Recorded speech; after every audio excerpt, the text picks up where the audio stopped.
Hello, welcome to iLearn IAS Ignite foundation news paper analysis. ഞാൻ അനശ്വര.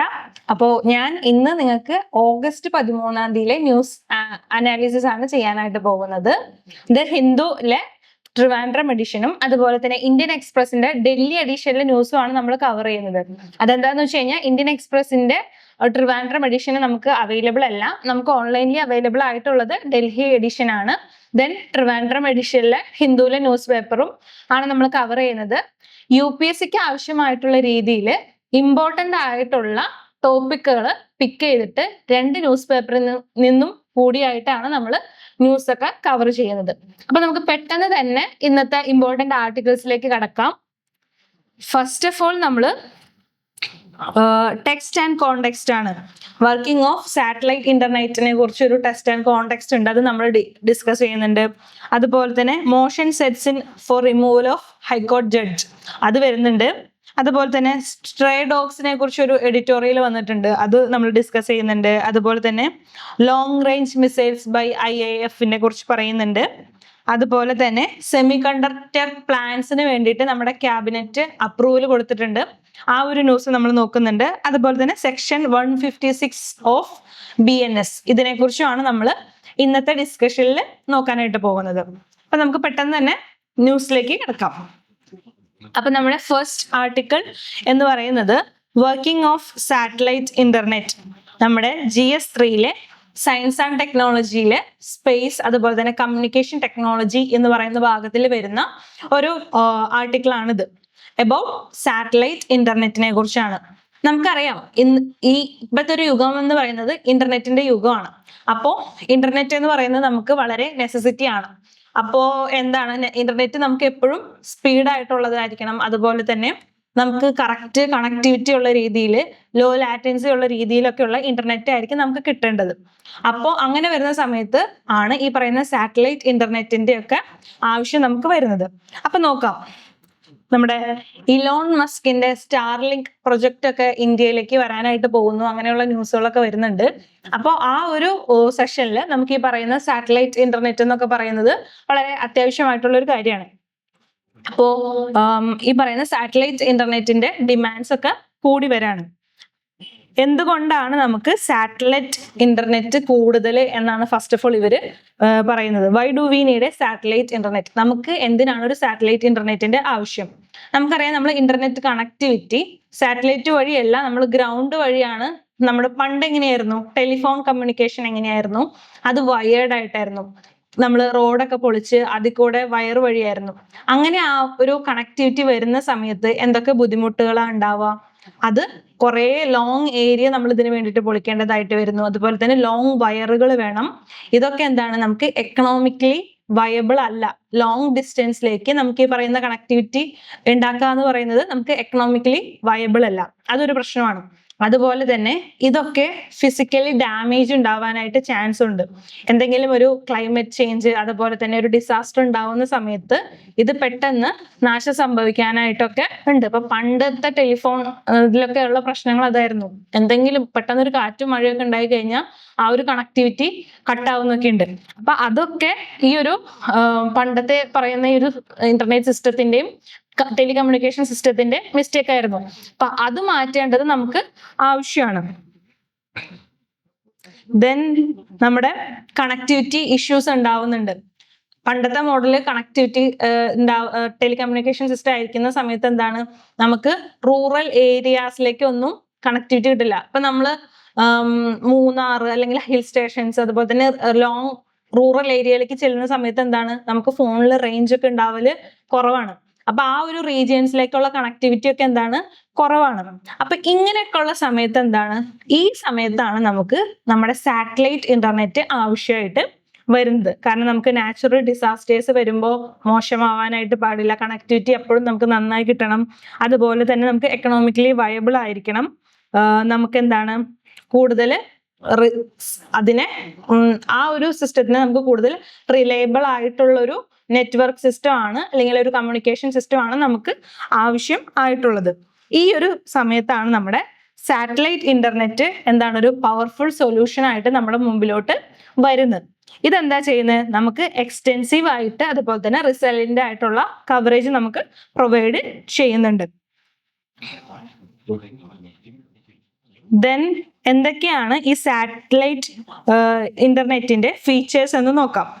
ഇതൊരു നമ്മുടെ സ്പേസിലുള്ള ഇന്റർനെറ്റ് ഇൻ ദ സ്കൈ പോലെയാണിത് ആപ്ലിക്കേഷൻ വരുന്നത്. അതായത് ഇതിന്റെ ആപ്ലിക്കേഷൻ, സാറ്റലൈറ്റ് ഇന്റർനെറ്റിന്റെ ആപ്ലിക്കേഷൻ നമ്മുടെ സിവിലിയൻ നീഡ്സിന് മാത്രമല്ല, മിലിറ്ററി ഓപ്പറേഷൻസിനും പല പല കാര്യങ്ങൾക്കൊക്കെ ആവശ്യം വരുന്നുണ്ട്. എന്തിനൊക്കെയാണ് ഇത് വരുന്നത്? നമ്മുടെ ഡിസാസ്റ്റർ മാനേജ്മെന്റിന്. അതായത് നമുക്കൊരു ഡിസാസ്റ്റർ ഉണ്ടാവുന്ന സമയത്ത് ആ ഒരു ഏരിയയില് ഇപ്പൊ ആളുകൾ പെട്ടുപോകാറുണ്ട്. ഇപ്പൊ ഇന്നലെ ഫ്ലാഷ് ഫ്ലഡിന്റെ കാര്യം പറഞ്ഞല്ലോ. അപ്പൊ ഫ്ലാഷ് ഫ്ലഡ് ഒക്കെ ഉണ്ടാവുന്ന സമയത്ത്, ലാൻഡ് സ്ലൈഡ് ഒക്കെ ഉണ്ടാവുന്ന സമയത്ത് ആളുകൾ കുടുങ്ങി പോവാറുണ്ട്. അവരെ രക്ഷിക്കാനായിട്ട്, അവരെ ആ ഒരു റെസ്ക്യൂ ചെയ്യാനായിട്ട് ഈ ഒരു ഓപ്പറേഷന് നമുക്ക് ഈ പറയുന്ന സാറ്റലൈറ്റ് ഇന്റർനെറ്റ് കണക്ടിവിറ്റി നമുക്ക് ആവശ്യം വരുന്നുണ്ട്. അതുപോലെ തന്നെ health care, agriculture, transportation, rescue operation, ഇതിന്റെ കോർഡിനേഷൻ, ഇതിനൊക്കെ എന്താണ് നമുക്ക് ഈ സാറ്റലൈറ്റ് ഇന്റർനെറ്റ് ആവശ്യം വരുന്നുണ്ട്. ഇപ്പൊ നമുക്ക് നോക്കുകയാണെങ്കിൽ നമ്മുടെ കണ്ടംപററി ഇവന്റ്സ് നോക്കുമ്പോൾ, നമ്മുടെ ഇപ്പോൾ നടക്കുന്ന യുക്രൈൻ റഷ്യ വാർ സമയത്ത് പോലും ഈ പറയുന്ന സാറ്റലൈറ്റ് ഇന്റർനെറ്റ്, എലോൺ മസ്കിന്റെ സ്റ്റാർലിങ്ക് ഒക്കെ അവർ ഉപയോഗിച്ചിരുന്നു. അതായത് റഷ്യയുടെ ജാമേഴ്സ് ഒക്കെ ഉപയോഗിച്ച്, യുക്രൈനില് റഷ്യാസ് ജാമേഴ്സ് ഒക്കെ ഉപയോഗിക്കുന്നുണ്ടല്ലോ. അപ്പൊ അവിടുത്തെ കണക്ടിവിറ്റി ഒക്കെ കട്ടാവും. അപ്പൊ ആ സമയത്ത് ഈ സ്റ്റാർലിങ്ക് പോലെയുള്ള കമ്പനികളുടെ സാറ്റലൈറ്റ് ഇന്റർനെറ്റുകളാണ് അവര് ഉപയോഗിച്ചിരുന്നത്. ദെൻ നമ്മുടെ സിയാച്ചിൻ ഗ്ലേഷ്യേഴ്സിലുള്ള നമ്മുടെ പട്ടാളക്കാരുണ്ടല്ലോ, അവർക്കൊക്കെ എന്താണ് ഈ പറയുന്ന പോലെ നമുക്ക് ലോങ് വയറിട്ടുള്ള കണക്ടിവിറ്റി ഒന്നും സാധ്യമല്ല. അപ്പൊ ആ ഒരു ഏരിയയിലൊക്കെ ഉപയോഗിക്കുന്നത് ഇങ്ങനത്തെ സാറ്റലൈറ്റ് ഇന്റർനെറ്റ് കണക്ടിവിറ്റി ആണ്. അങ്ങനെയുള്ള കാര്യങ്ങൾ ലോങ് ഡിസ്റ്റൻസ് ആയിട്ടുള്ള റീജിയണൽ ഏരിയാസിലൊക്കെ നമുക്ക് എന്ത് ചെയ്യാനായിട്ട് പറ്റും? ഈ ഇന്റർനെറ്റ്, സാറ്റലൈറ്റ് ഇന്റർനെറ്റ് നമുക്ക് ഉപയോഗിക്കാനായിട്ട് പറ്റുന്നതാണ്. അതുപോലെ തന്നെ നമ്മുടെ ഈ ഒരു ഇൻസർജൻസ് ആളുകളുണ്ടല്ലോ, ആളുകൾ പല സ്ഥലത്തു നിന്ന് നമ്മൾ പിടിക്കുന്ന പട്ടാളക്കാർ, മിലിറ്ററി ആർമി ഓഫീസേഴ്സ് പിടിക്കുന്ന ടെററിസ്റ്റുകളും ഇൻസർജൻസിന്റെ ഒക്കെ കയ്യിൽ നിന്ന് നമ്മൾ ഈ പറയുന്ന സ്റ്റാർലിങ്ക് പോലെയുള്ള സാറ്റലൈറ്റ് ഇന്റർനെറ്റ് കണക്ടിവിറ്റി ഉള്ള സാധനങ്ങൾ നമ്മൾ പിടിച്ചെടുക്കുകയുണ്ടായി. അപ്പൊ നമുക്ക് മനസ്സിലായി നമുക്ക് സ്ട്രോങ് ആയിട്ടുള്ള ഒരു സാറ്റലൈറ്റ് ഇന്റർനെറ്റ് കണക്ടിവിറ്റി നമുക്ക് ആവശ്യമാണ്. അതായത് നമുക്കൊരു ഇതിന്റെ നീഡ് എന്ന് പറയുന്നത് നമ്മളും ഈ ഒരു മേഖലയിൽ ഇംപ്രൂവ് ചെയ്യണം, എന്നാൽ മാത്രമാണ് നമുക്കും ഈ ഒരു മേഖലയിൽ പിടിച്ചു നിൽക്കാനായിട്ട് പറ്റുള്ളൂ. അപ്പോൾ ഈ ഒരു സാറ്റലൈറ്റ് ഇന്റർനെറ്റ് എങ്ങനെയാണ് വർക്ക് ചെയ്യുന്നത് എന്ന് നോക്കാം. ഈ ഒരു സാറ്റലൈറ്റ് ഇന്റർനെറ്റ് സിസ്റ്റത്തിനെ കുറിച്ച് നമ്മൾ പറയുമ്പോൾ, സാറ്റലൈറ്റ് ഈ ഇന്റർനെറ്റ് സിസ്റ്റത്തിന് 2 സെഗ്മെന്റ്സ് ഉണ്ട്. ഒന്ന് എന്ന് പറയുന്നത് സ്പേസ് സെഗ്മെന്റ് ഉണ്ട്, സ്പേസ് സെഗ്മെന്റ് ഉണ്ട്. ദെൻ രണ്ടാമത്തത് ഗ്രൗണ്ട് സെഗ്മെന്റ് ആണ്. സ്പേസ് സെഗ്മെന്റ് എന്ന് പറയുന്നത് നമ്മൾ സ്പേസിൽ വെച്ചിരിക്കുന്ന ഓർബിറ്റിൽ കുറെ സാറ്റലൈറ്റുകൾ നമ്മൾ വെച്ചിട്ടുണ്ട്, അതാണ് നമ്മുടെ സ്പേസ് സെഗ്മെന്റിൽ വരുന്നത്. ദെൻ ഗ്രൗണ്ട് സെഗ്മെന്റിൽ ഇതിനുമായിട്ട് കണക്ട് ചെയ്തിട്ട് വരുന്ന സാറ്റലൈറ്റ് ഫോണുകൾ, gateways, network control systems, ഇതൊക്കെയാണ് ഈ ഒരു ഗ്രൗണ്ട് സിസ്റ്റത്തിൽ വരുന്നത്. ദെൻ നോർമൽ സാറ്റലൈറ്റും ഇന്റർനെറ്റ് സാറ്റലൈറ്റ് സിസ്റ്റവും തമ്മിലുള്ള ഡിഫറൻസ് എന്താ നോക്കാം. അതായത് നമ്മൾ നോർമൽ ആയിട്ട് ഒരു സിസ്റ്റം ആണ് എടുക്കുന്നുണ്ടെങ്കിൽ അവിടെ എന്തായിരിക്കും, ഒരു സാറ്റലൈറ്റ് ഉണ്ടാവും. ഈ സാറ്റലൈറ്റ് നമുക്ക് ഗ്രൗണ്ടിലേക്ക് നമുക്ക് സിഗ്നൽസ് കൊടുക്കും. ആ ഒരു സിഗ്നൽസ് വെച്ചിട്ടാണ് നമ്മൾ കമ്മ്യൂണിക്കേഷൻ അതുപോലെ തന്നെ ഇൻഫർമേഷൻസ് പാസ് ചെയ്തുകൊണ്ടിരുന്നത്. പക്ഷെ ഇങ്ങനെ ഉണ്ടാവുന്ന സമയത്ത് ലോങ് ഡിസ്റ്റൻസിലേക്കുള്ള ഇൻഫർമേഷൻ കൊടുക്കുക എന്ന് പറയുന്നത് എന്താണ്, നമുക്ക് ബുദ്ധിമുട്ടാണ്. ലോങ് ഡിസ്റ്റൻസ് പോകുന്ന സമയത്ത് ഇതിന്റെ സ്പീഡ് കുറവായിരിക്കും. അതുപോലെ തന്നെ നമുക്ക് കൃത്യമായിട്ടുള്ള ആ ഒരു മെസ്സേജ് കിട്ടാനായിട്ട് ഉള്ള ചാൻസസ് കുറവൊക്കെയാണ്. അപ്പൊ അങ്ങനെ വരുന്ന സമയത്താണ് നമ്മൾ ഈ സാറ്റലൈറ്റ് ഇന്റർനെറ്റ് സിസ്റ്റം എന്ന് പറയുന്നത്. അതായത് ഒരു സാറ്റലൈറ്റുമായിട്ട് കണക്ട് ചെയ്ത് അടുത്ത സാറ്റലൈറ്റ് കൊടുക്കും. അങ്ങനെ കൊടുക്കുന്ന സമയത്ത് നമുക്ക് സ്പീഡിൽ മെസ്സേജസ് ഡെലിവർ ആവാനും അതുപോലെ തന്നെ നമുക്ക് പെട്ടെന്ന് തന്നെ കാര്യങ്ങൾ ആളുകളിലേക്ക് എത്തിക്കാനും നല്ലൊരു കണക്ടിവിറ്റി ലഭിക്കാനുമായിട്ട് നമുക്കിത് ഹെൽപ്ഫുൾ ആവുന്നുണ്ട്. ദെൻ ഈ ഒരു സാറ്റലൈറ്റ് സിസ്റ്റം നമ്മൾ വർക്ക് ചെയ്യുന്നത് 3 ഓർബിറ്റുകളിലായിട്ടാണ് നമ്മൾ സാറ്റലൈറ്റ്സ് വെക്കുന്നത്. ഒരു സാറ്റലൈറ്റ്സിൽ നമ്മൾ 3 ഓർബിറ്റുകൾ വരുന്നുണ്ട്. ഒന്ന് ജിയോ, മിയോ, ലിയോ, അങ്ങനെ 3 ഓർബിറ്റുകളാണ് വരുന്നത്. ജിയോ എന്ന് പറയുന്നത് നമ്മുടെ എർത്തിൽ നിന്ന് ഒരു 786 കിലോമീറ്ററിൽ എബോ നമ്മൾ വെക്കുന്നതാണ് ജിയോ എന്ന് പറയുന്നത്. ദെൻ എർത്തിൽ നിന്ന് 200 കിലോമീറ്റേഴ്സ് വരെ ഡിസ്റ്റൻസിൽ വരുന്നതാണ് ലിയോ ഓർബിറ്റ് എന്ന് പറയുന്നത്. ഈ ലിയോക്കും ജിയോക്കും മിഡിലായിട്ട് 200 to 20,000 കിലോമീറ്റേഴ്സ് വരുന്ന ഒരു ഓർബിറ്റ് ആണ് നമ്മുടെ മിയോ എന്ന് പറയുന്നത്. ഇതൊക്കെ നമ്മൾ നമ്മുടെ സയൻസ് ആൻഡ് ടെക്നോളജി ക്ലാസ്സിൽ കൂടുതൽ കവർ ചെയ്യുന്നുണ്ട്, അതുകൊണ്ട് ഞാൻ ജസ്റ്റ് പറഞ്ഞു വിടുന്നുള്ളൂ. അപ്പൊ ഇങ്ങനെയുള്ള ഒരു സിസ്റ്റം ഓഫ് സാറ്റലൈറ്റ്സിനെയാണ് നമ്മൾ എന്ത് പറയുന്നത്, നമ്മുടെ സ്റ്റാർലൈറ്റ് ഇന്റർനെറ്റ് സിസ്റ്റം എന്ന് പറയുന്നത്. ദെൻ ഇതിന്റെ ബെനിഫിറ്റുകൾ എന്തൊക്കെയാണ്? നമുക്ക് ഇതുകൊണ്ടുണ്ടാവുന്ന ബെനിഫിറ്റുകൾ നമ്മൾ നേരത്തെ പറഞ്ഞ കാര്യങ്ങളൊക്കെ തന്നെയാണ്. എന്താ, നമുക്ക് എന്തെല്ലാം കാര്യങ്ങളിൽ നമ്മുടെ ട്രാൻസ്പോർട്ടേഷൻ കൂട്ടാനായിട്ട് നമുക്ക് സാധിക്കുന്നു. നമ്മുടെ നാവിഗേഷൻ സിസ്റ്റത്തിലേക്ക് നമ്മൾ ഈ പറയുന്ന സിസ്റ്റം ഉപയോഗിക്കുന്നുണ്ട്. അതുകൊണ്ട് നമുക്ക് നമ്മൾ ഉപയോഗിക്കുന്ന GPS ഒക്കെ ഉണ്ടല്ലോ, അത് ഈ പറയുന്ന സാറ്റലൈറ്റ് നാവിഗേഷൻ സിസ്റ്റം ഇന്റർനെറ്റ് ഒക്കെ ഉപയോഗിച്ചിട്ടാണ് നമ്മൾ ഉപയോഗിക്കുന്നത്. അതുപോലെ തന്നെ ഡിസാസ്റ്റർ മാനേജ്മെന്റ്, ഒരു സ്ഥലത്ത് പ്രശ്നങ്ങൾ ഉണ്ടാകുന്ന സമയത്ത് നമുക്ക് റെസ്ക്യൂ ഓപ്പറേഷന് ഇത് ഉപയോഗിക്കാവുന്നതാണ്. അതുപോലെ തന്നെ കണക്ടിവിറ്റി, സ്മാർട്ട് സിറ്റീസ്, ഇതിനൊക്കെ ഇത് ഹെൽപ്ഫുൾ ആണ്. അതുപോലെ തന്നെ അഡ്മിനിസ്ട്രേഷൻ, നമ്മുടെ ഡിസാസ്റ്റർ മാനേജ്മെന്റ്, അതുപോലെ തന്നെ സ്മൂത്ത് ആയിട്ടുള്ള അഡ്മിനിസ്ട്രേഷനൊക്കെ ഇത് നമ്മളെ ഹെൽപ്പ് ചെയ്യുന്നുണ്ട്. അതുപോലെ തന്നെ ഹെൽത്ത് കെയർ സെക്ടറിൽ നോക്കുകയാണെങ്കിൽ ടെലിമെഡിസിൻ, അതുപോലെ തന്നെ റിമോട്ട് പേഷ്യന്റ് മോണിറ്ററിങ്, ഇതിനൊക്കെ ഇത് ഹെൽപ്പ് ചെയ്യുന്നുണ്ട്. ദെൻ അഗ്രികൾച്ചറിൽ നോക്കുന്ന സമയത്ത് ക്രോപ്പിന്റെ ഹെൽത്ത് അനാലിസിസ് ചെയ്യാനായിട്ട്, അതുപോലെ തന്നെ നമുക്ക് പ്രിസിഷൻ നോക്കിയിട്ട് കൃത്യമായിട്ട് അവിടെ ഫെർട്ടിലൈസേഴ്സ് ഒക്കെ കൊടുക്കാനായിട്ട് നമുക്ക് സാധിക്കുന്നുണ്ട്. അതുപോലെ തന്നെ എൻവയോൺമെന്റൽ monitoring, energy exploration, tourism, defence, ഈ ഒരു മേഖലയിലൊക്കെ നമുക്ക് നല്ല രീതിയിൽ ഇത് ഹെൽപ്ഫുൾ ആണ്. ദെൻ ഇത് ഹെൽപ്പ് ചെയ്യുന്നതിൻ്റെ ഒപ്പം തന്നെ എന്താണ്, ഇത് കുറച്ച് സെക്യൂരിറ്റി കൺസേൺസ് കൂടി ഈ ഒരു സാറ്റലൈറ്റ് ഇന്റർനെറ്റിന്റെ ഭാഗമായിട്ടുണ്ട്. കാരണം ആർക്കും എപ്പോൾ വേണമെങ്കിലും സിഗ്നൽസ് പാസ് ചെയ്യാനായിട്ട് പറ്റുന്നത് കൊണ്ട് തന്നെ എന്താണ്, നമുക്കൊരു സെക്യൂരിറ്റി ത്രെഡ് കൂടി ഇതിന്റെ ഭാഗത്തുനിന്ന് ഉണ്ട്. അപ്പൊ നമുക്കൊരു UPSC പെർസ്പെക്റ്റീവില് വളരെ ഇമ്പോർട്ടൻ്റ് ആയിട്ടുള്ളൊരു ന്യൂസ് ആണ് സാറ്റലൈറ്റ് ഇന്റർനെറ്റ് എന്ന് പറയുന്നത്. ദെൻ നമുക്ക് നമ്മുടെ സെക്കൻഡ് ആർട്ടിക്കിളിലേക്ക് പോവാം. സെക്കൻഡ് ന്യൂസ് എന്ന് പറയുന്നത് നമ്മുടെ ലോകസഭാ സ്പീക്കർ ഹൈക്കോടതി ജഡ്ജിന്റെ റിമൂവലിനുള്ള മോഷൻ ആള് അക്സെപ്റ്റ് ചെയ്തു എന്നുള്ള ഒരു ന്യൂസാണ്. അതായത് നമ്മുടെ ഡൽഹി ഹൈക്കോടതിയിലെ ജഡ്ജായിരുന്നു ജസ്റ്റിസ് യശ്വന്ത് വർമ്മ എന്ന് പറയുന്നത്. അപ്പോൾ അദ്ദേഹത്തിന്റെ വീട്ടിൽ നിന്ന് റെയ്ഡ് നടന്ന സമയത്ത് എന്താണ്, കത്തിച്ച കുറച്ച് നോട്ടുകളൊക്കെ, അതിന്റെ അവശിഷ്ടങ്ങൾ, കത്തിച്ച നോട്ട്സിനൊക്കെ, ബേൺഡ് ആയിട്ടുള്ള നോട്ട്സിന്റെ കുറച്ച് പാർട്ടിക്കിൾസ് ഒക്കെ അവിടുന്ന് കിട്ടി. അതായത് അവിടെ വരുന്നത് എന്താണ്, അദ്ദേഹം കറപ്ഷൻ നടത്തി അതുവഴി കിട്ടിയിട്ടുള്ള പൈസ കത്തിച്ച് കളയാനായിട്ട് നോക്കി, അതിന്റെ ബാലൻസ് ആയിട്ടുള്ള എവിഡൻസ് ആണ് കിട്ടിയിരുന്നത്. അപ്പൊ അദ്ദേഹം ഡൽഹി ഹൈക്കോടതിയിലെ ജഡ്ജായിരുന്നു. അദ്ദേഹത്തെ പിന്നെ അലഹബാദ് ഹൈക്കോടതിയിലോട്ട് മാറ്റുകയാണ് ചെയ്തിട്ടുള്ളത്. അപ്പൊ അദ്ദേഹത്തിന് റിമൂവൽ ചെയ്യാനായിട്ടുള്ള പ്രോസസ്സാണ് നമ്മൾ ഇവിടെ ഡിസ്കസ് ചെയ്യുന്നത്. അപ്പൊ ഒരു ജഡ്ജിനെ നമ്മൾ ആ ഒരു സീറ്റിൽ നിന്ന് റിമൂവൽ ചെയ്യുന്നുണ്ടെന്നുണ്ടെങ്കിൽ അതിന് കുറച്ച് സ്റ്റെപ്പുകൾ ഉണ്ട്. നമ്മൾ ഇംപീച്ച്മെന്റ് എന്നൊരിക്കലും പറയില്ല. നമ്മുടെ കോൺസ്റ്റിറ്റ്യൂഷനിൽ ഇംപീച്ച്മെന്റ് എന്നുള്ളൊരു വേർഡില്ല. നമ്മൾ റിമൂവൽ ഓഫ് ജഡ്ജ് എന്നാണ് പറയുന്നത്. Removal of high court or supreme court ജഡ്ജിന് മെയിൻലി 3 സ്റ്റെപ്സ് ആണ് വരുന്നത്. ഫസ്റ്റ് ഓഫ് ഓൾ, നമ്മൾ ജഡ്ജസ് എൻക്വയറി ആക്ട് 1968 പ്രകാരമാണ് നമ്മൾ ജഡ്ജിനെ റിമൂവ് ചെയ്യുന്നത്. അതുപോലെ തന്നെ ആ ഒരു ജഡ്ജിനെ റിമൂവ് ചെയ്യണമെങ്കിൽ ഫസ്റ്റ് നമ്മളൊരു മോഷൻ കൊണ്ടുവരണം. അത് ഒന്നെങ്കിൽ ലോകസഭ അല്ലെങ്കിൽ രാജ്യസഭയിൽ നമ്മളൊരു മോഷൻ കൊണ്ടുവരണം. അതായത് നമ്മൾ ഈ ഒരു ജഡ്ജ് കുറച്ച് മിസ് പ്രാക്ടീസസ് ഒക്കെ നടത്തി, അതുകൊണ്ട് അദ്ദേഹത്തിനെ റിമൂവ് ചെയ്യണമെന്നുള്ള മോഷൻ നമ്മൾ കൊണ്ടുവരണം. ലോകസഭയിലാണെങ്കിൽ ഒരു 100 MPs സൈൻ ചെയ്തിട്ടുണ്ടായിരിക്കണം. അതുപോലെ തന്നെ രാജ്യസഭയിലാണെങ്കിൽ 50 MPs അതിനെ സപ്പോർട്ട് ചെയ്തിട്ടുള്ളൊരു മോഷൻ ആയിരിക്കണം. അപ്പോൾ ഈ ഒരു യശ്വന്ത് ശർമ്മയുടെ കേസിൽ 146 MPs സൈൻ ചെയ്തിട്ടുള്ള മോഷൻ ലോകസഭാ സ്പീക്കറിന് മുമ്പിൽ അവർ കൊടുത്തു. അത് ലോകസഭാ സ്പീക്കർ അക്സെപ്റ്റ് ചെയ്തു. ദെൻ ഫസ്റ്റ് മോഷൻ പാസ്സാക്കുക എന്നുള്ളതാണ്. അത് കഴിഞ്ഞ് ദെൻ സെക്കൻഡ് സ്റ്റേജ് എന്ന് പറയുന്നത്, ഈ മോഷൻ സ്പീക്കർ അക്സെപ്റ്റ് ചെയ്തതിന് ശേഷം നെക്സ്റ്റ് ഇത് എൻക്വയറി കമ്മിറ്റിയുടെ മുമ്പിലേക്ക് വരും. എൻക്വയറി കമ്മിറ്റിയിൽ 3 മെമ്പേഴ്സ് ആയിരിക്കും ഉണ്ടാവുക. CGI അല്ലെങ്കിൽ സുപ്രീം കോടതി ജഡ്ജ് ഉണ്ടാവും. അതുപോലെ തന്നെ ഹൈക്കോർട്ട് CGI ഉണ്ടാവും. ഡിസ്റ്റിങ്ക്ഡ് ജൂറിസിസ്റ്റും ഉണ്ടാവും. ഇവരെന്ത് ചെയ്തു, ഈ മൂന്നാളും കൂടിയിട്ട് ഈ ജഡ്ജസിനെതിരെയുള്ള കേസ് അവര്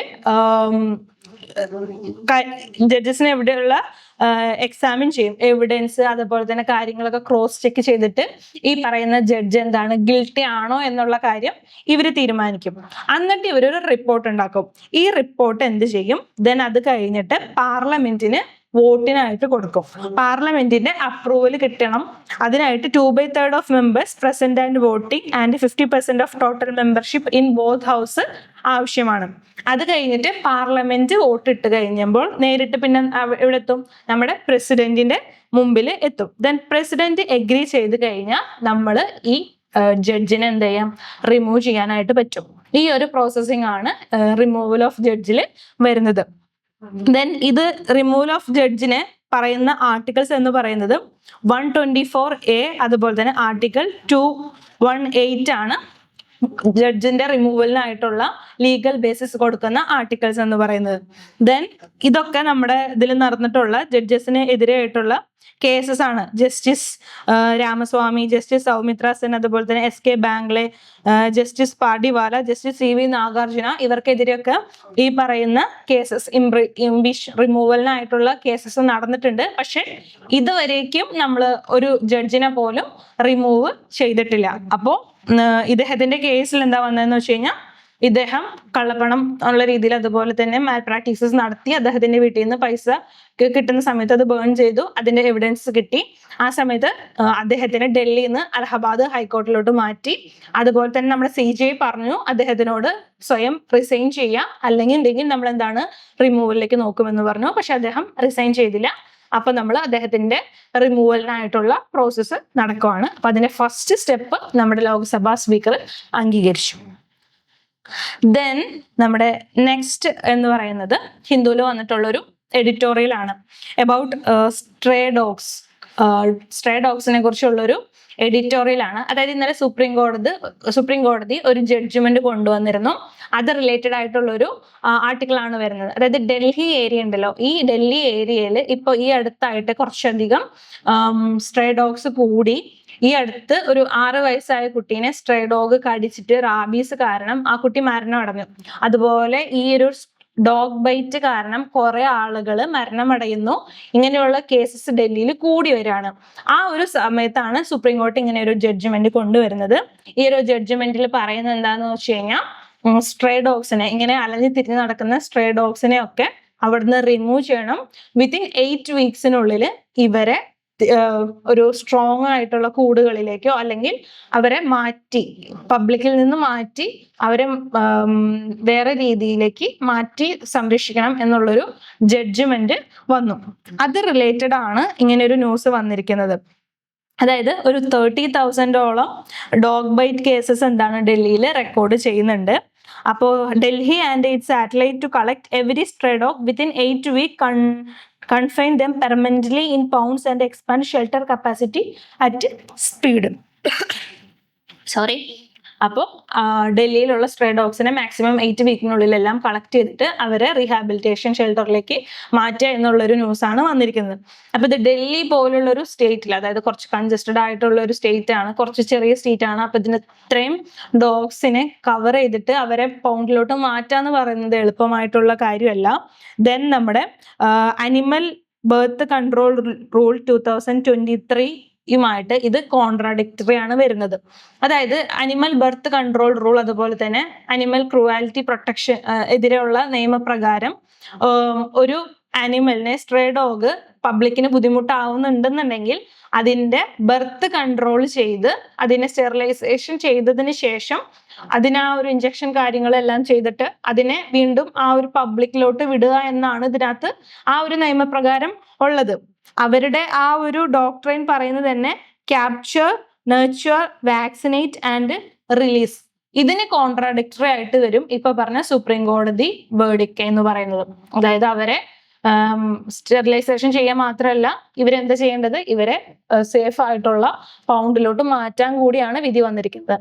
അപ്പോൾ ഇത് എത്രത്തോളം ഈ പറയുന്ന ലോസുമായിട്ട് കോൺട്രാഡിക്ടറി ആവുന്നുണ്ട്, അല്ലെങ്കിൽ ഇതൊക്കെ എന്തൊക്കെ രീതിയിൽ പ്രശ്നങ്ങൾ വരുന്നുണ്ട് എന്നാണ് ഈ ഒരു എഡിറ്റോറിയലിൽ ഡിസ്കസ് ചെയ്യുന്നത്.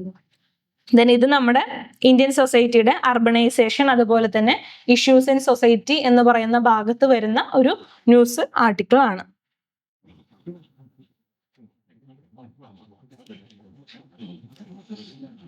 ദെൻ നെക്സ്റ്റ് നമ്മുടെ സയൻസ് ആൻഡ് ടെക്നോളജിയിലെ GS3 സയൻസ് ആൻഡ് ടെക്നോളജിയിലെ ഡിഫൻസ് റിലേറ്റഡ് ആയിട്ടുള്ളൊരു ന്യൂസ് ആണ്.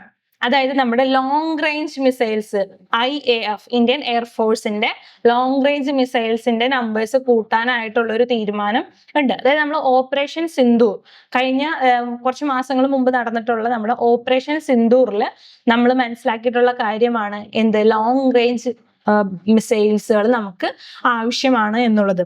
അപ്പൊ ആ ഒരു സിനാരിയോയിലാണ് ഈ ഒരു ന്യൂസ് വന്നിരിക്കുന്നത്. അതായത് നമ്മുടെ എയർഫോഴ്സ് എയർ ടു എയർ അതുപോലെ തന്നെ ഗ്രൗണ്ട് ടു എയർ മിസൈൽസിന്റെ നമ്പർ കൂട്ടുകയാണ്. നമ്മുടെ ഒരു 200 കിലോമീറ്റേഴ്സ് അതുപോലെ തന്നെ അതിന് ബിയോണ്ട് റേഞ്ചിൽ പോകാൻ പറ്റുന്ന മിസൈൽസിന്റെ നമ്പേഴ്സ് കൂട്ടുക, അതിന്റെ പ്രൊഡക്ഷൻ കൂട്ടുക എന്നുള്ള കാര്യങ്ങളാണ് നമ്മളിപ്പോ തീരുമാനിച്ചിരിക്കുന്നത്. ഈ ഒരു ഷിഫ്റ്റ് എന്തിനാണ് ഉദ്ദേശിക്കുന്നതെന്ന് വെച്ച് കഴിഞ്ഞാൽ India's ability to engage targets from safer distance beyond the reach of enemy air defence system. നമ്മൾ പാക് പ്രശ്നം ഈ ഓപ്പറേഷൻ സിന്ദൂർ ഉണ്ടായിരുന്ന സമയത്ത് കണ്ടതാണ്. പാകിസ്ഥാനിൽ നിന്ന് കുറെ ഡ്രോൺസ് അതുപോലെ തന്നെ മിസൈൽസ് കാര്യങ്ങളൊക്കെ വന്നു. ഇതൊക്കെ തന്നെ നമ്മുടെ എയർ ഡിഫൻസ് സിസ്റ്റം കൃത്യമായിട്ട് തടയുകയും ഇന്ത്യയിലേക്ക് വരാതെ സംരക്ഷിക്കുകയും ചെയ്തു. അപ്പൊ അങ്ങനെ വരുന്ന സമയത്ത് നമുക്ക് സ്ട്രോങ് ആയിട്ടുള്ളൊരു എയർ ഡിഫൻസ് സിസ്റ്റം ആവശ്യമാണ്. നമ്മൾ അന്ന് ഉപയോഗിച്ചിരുന്ന ആ ഒരു ഓപ്പറേഷനിൽ ഉപയോഗിച്ചിരുന്ന നമ്മുടെ ലോങ് റേഞ്ച് ആയിട്ടുള്ള മിസൈൽസുകൾ വെപ്പൺസ് എന്ന് പറയുന്നത് ബ്രഹ്മോസ് നമ്മൾ ഉപയോഗിച്ചിട്ടുണ്ട്, അതുപോലെ തന്നെ സ്കാൽപ്പ് ഉപയോഗിച്ചിട്ടുണ്ട്, റാംപേജ് അതുപോലെ തന്നെ ക്രിസ്റ്റൽ മേസ് മിസൈൽസ് ഒക്കെ നമ്മൾ ഉപയോഗിച്ചിട്ടുണ്ട്. അപ്പൊ ഇതിന്റെ ഒക്കെ നമ്പേഴ്സ് കൂട്ടുക. അതുപോലെ തന്നെ നമ്മുടെ 200 കിലോമീറ്റേഴ്സ് റേഞ്ച് എന്നുള്ളത് ഒരു 250 to 450 കിലോമീറ്റേഴ്സ് ആയിട്ട് ഉയർത്തുക, നമ്മുടെ എയർ ഡിഫൻസിന്റെ റേഞ്ച് ഉയർത്തുക. അതുപോലെ തന്നെ ചൈനയുടെ എയർ ഡിഫൻസ് സിസ്റ്റം ആണ് HQ9 എന്ന് പറയുന്നത്. അതിനേക്കാളും എഫക്റ്റീവ് ആയിട്ട് നമ്മൾ ബൈപാസ് ഒക്കെ ചെയ്തിട്ടുണ്ട്. അപ്പൊ അതിലും കൂടുതൽ നമ്മൾ നമ്മുടെ എയർ ഡിഫൻസ് സിസ്റ്റം ഡെവലപ്പ് ചെയ്യുക എന്നൊക്കെയാണ് പറയുന്നത്. ദെൻ നമ്മൾ ഇൻഡിജീനിയസ്ലി ഡെവലപ്പ് ചെയ്തിട്ടുള്ള മിസൈലാണ് അസ്ത്ര മിസൈൽ എന്ന് പറയുന്നത്. അസ്ത്ര മിസൈൽ എയർ ടു എയർ, എയറിൽ നിന്ന് എയറിലോട്ട് വിടുന്ന ഒരു മിസൈലാണ്.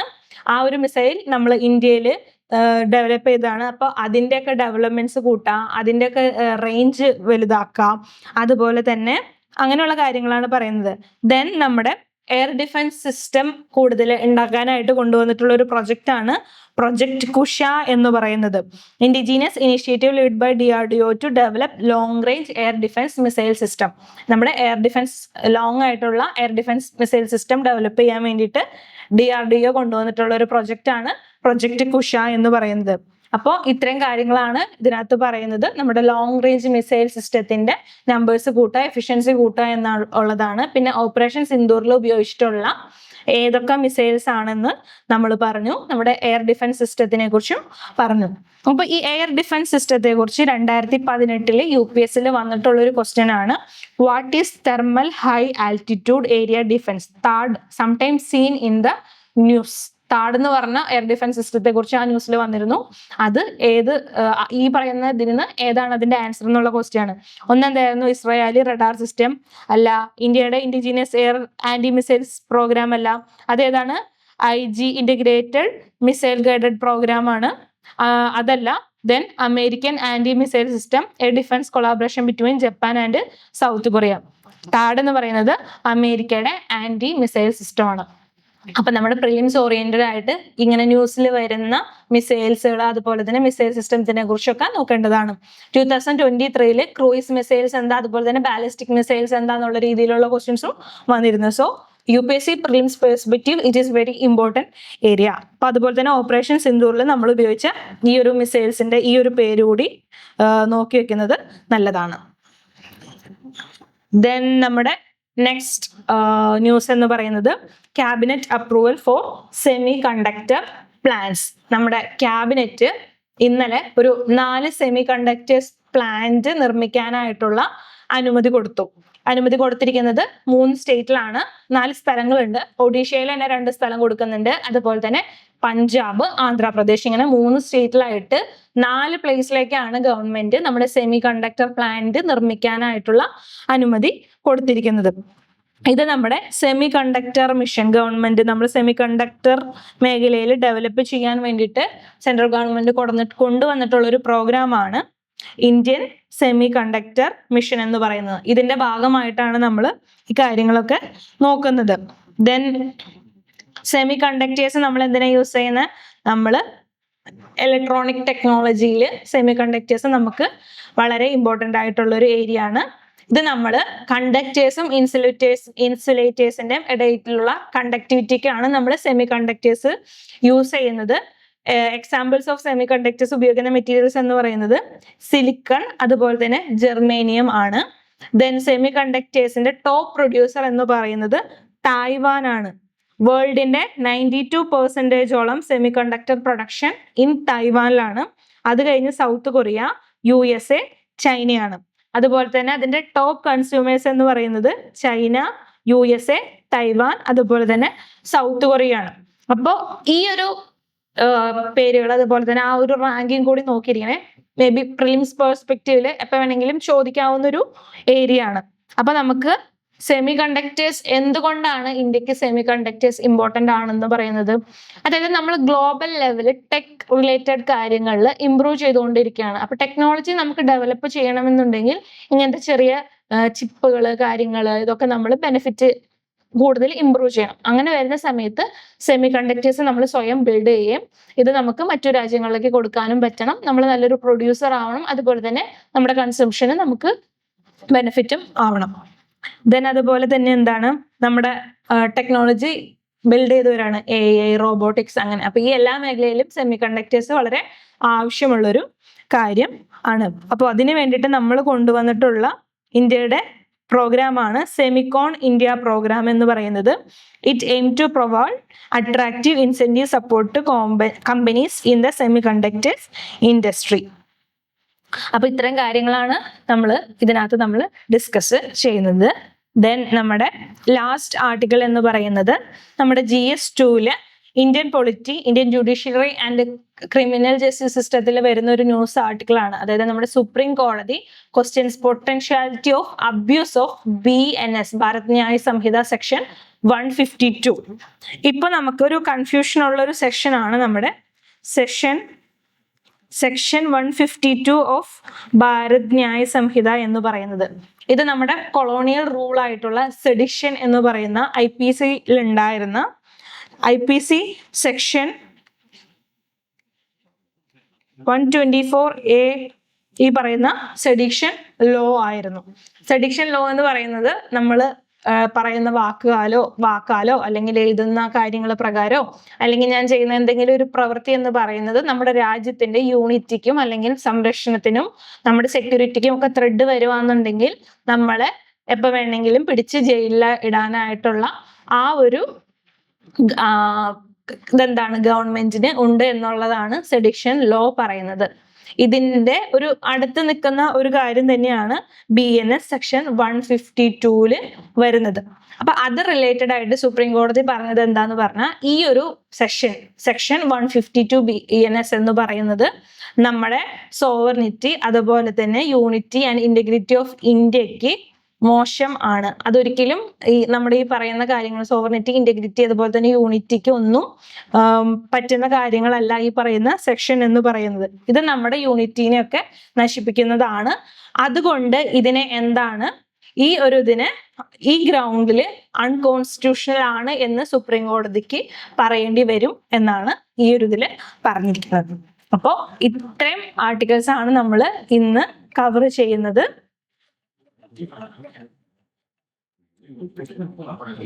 അപ്പൊ നമ്മൾ എന്തൊക്കെയാണെന്ന് കവർ ചെയ്തത്? ഫസ്റ്റ് നമ്മൾ കവർ ചെയ്തത് നമ്മുടെ സാറ്റലൈറ്റ് ഇന്റർനെറ്റിനെ കുറിച്ച് നമ്മൾ ഡിസ്കസ് ചെയ്തു. എന്താണ് സാറ്റലൈറ്റ് ഇന്റർനെറ്റ്, അതിന്റെ ആവശ്യം എന്താണ്, അത് നമുക്ക് എങ്ങനെയൊക്കെ ബെനിഫിറ്റ് ചെയ്യുന്നു, അല്ലെങ്കിൽ അതിന്റെ വർക്കിംഗ് എങ്ങനെയാണ്, മെക്കാനിസം എന്തൊക്കെയാണ്, അതുപോലെ തന്നെ അത് ഏതൊക്കെ ഓർബിറ്റിലാണ് നിൽക്കണേ, അങ്ങനെയുള്ള കാര്യങ്ങൾ നമ്മൾ നോക്കി. ദെൻ രണ്ടാമത് നമ്മൾ റിമൂവൽ ഓഫ് ഹൈക്കോർട്ട് ജഡ്ജിന്റെ റിമൂവലിനെ കുറിച്ച് നമ്മൾ ഡിസ്കസ് ചെയ്തു. അത് കഴിഞ്ഞിട്ട് പിന്നെ നമ്മൾ നമ്മുടെ സ്ട്രേ ഡോഗ്സിന്റെ കാര്യം ഡിസ്കസ് ചെയ്തു. അത് കഴിഞ്ഞിട്ട് നമ്മുടെ IAFന്റെ ലോങ് റേഞ്ച് ആയിട്ടുള്ള മിസൈൽസിനെ കുറിച്ച് നമ്മൾ ഡിസ്കസ് ചെയ്തു. അത് കഴിഞ്ഞിട്ട് നമ്മുടെ സെമി കണ്ടക്ടർ പ്ലാൻസിന് ഗവൺമെന്റ് അനുമതി കൊടുത്തു, അതിനെക്കുറിച്ച് നമ്മൾ ഡിസ്കസ് ചെയ്തു. അറ്റ് ദ ലാസ്റ്റ് നമ്മൾ നമ്മുടെ ഭാരത ന്യായ സംഹിത 152 എന്ന് പറയുന്ന ആ ഒരു സെക്ഷനെ കുറിച്ച് നമ്മൾ ഡിസ്കസ് ചെയ്തു. അപ്പോൾ ഇന്നത്തെ ന്യൂസിലെ വളരെ ഇമ്പോർട്ടൻ്റ് ആയിട്ടുള്ള കുറച്ച് ന്യൂസ് ആർട്ടിക്കിൾസ് ആണ്. നമുക്ക് സമയപരിമിതി ഉണ്ട്, നമുക്കൊരു 30 minutes ഉള്ളിൽ നമുക്ക് UPSC പെർസ്പെക്റ്റീവില് നിങ്ങൾക്ക് എങ്ങനെ ന്യൂസ് പേപ്പർ വായിക്കാം അല്ലെങ്കിൽ എങ്ങനെ നിങ്ങൾക്ക് ന്യൂസ് പേപ്പർ മനസ്സിലാക്കി തരാം എന്നാണ് നമ്മൾ നോക്കുന്നത്. അപ്പോൾ എല്ലാവർക്കും ഈ ഒരു സെക്ഷൻ മനസ്സിലായി എന്ന് വിചാരിക്കുന്നു. നമ്മൾ കുറച്ച് കമന്റുകൾ കണ്ടിരുന്നു, അതായത് എഡിറ്റോറിയൽസ് മാത്രമാണോ കവർ ചെയ്യുന്നത്, ബാക്കി ന്യൂസൊക്കെ കവർ ചെയ്യാമോ എന്നുള്ള രീതിയിലൊക്കെ ഉള്ള ന്യൂസുകൾ നമ്മൾ കണ്ടിരുന്നു. അതായത് എല്ലാ ദിവസത്തെയും ന്യൂസിൽ നമുക്ക് അത്രയും ഇമ്പോർട്ടൻ്റ് ആണ് എന്ന് തോന്നുന്ന ന്യൂസ് ആണ് നമ്മൾ എടുക്കുന്നത്. അതിനകത്ത് ചിലപ്പോൾ എഡിറ്റോറിയൽസ് ആണെങ്കിൽ എഡിറ്റോറിയൽസ് ആയിരിക്കും കൂടുതൽ, ചില സമയത്ത് ഒപ്പീനിയൻസ് ആയിരിക്കും കൂടുതൽ, ചിലപ്പോൾ ടെക്സ്റ്റ് ആൻഡ് കോണ്ടെക്സ്റ്റ് ആയിരിക്കും. അതായത് അന്ന് വന്ന ന്യൂസിൽ അത്രയ്ക്കും ഇമ്പോർട്ടൻ്റ് ആയിട്ടുള്ള ന്യൂസ് നമ്മൾ എല്ലാവരും കൂടി ഡിസ്കസ് ചെയ്തിട്ട് അത് സെലക്ട് ചെയ്തിട്ടാണ് അത് നിങ്ങൾക്ക് പറഞ്ഞു തരുന്നത്. അപ്പോൾ ഇത്രയും ന്യൂസ് എങ്കിലും ഇന്ന് വായിക്കാനായിട്ട് ശ്രമിക്കാം. നമ്മൾ പലതുള്ളി പെരുവെള്ളം എന്നാണല്ലോ പറയുന്നത്. നമ്മൾ കുറച്ച് തുടങ്ങി നമുക്ക് വലിയ രീതിയിൽ ന്യൂസൊക്കെ കവർ ചെയ്യാനും ഫുൾ പെട്ടെന്ന് തന്നെ ന്യൂസ് പേപ്പർ കവർ ചെയ്യാനൊക്കെ ആയിട്ട് നമുക്ക് ശ്രമിക്കാം. അപ്പോൾ ഇനി നമുക്ക് നെക്സ്റ്റ് സെക്ഷനിൽ കാണാം, നാളെ കാണാം. അതുവരേക്കും ബൈ.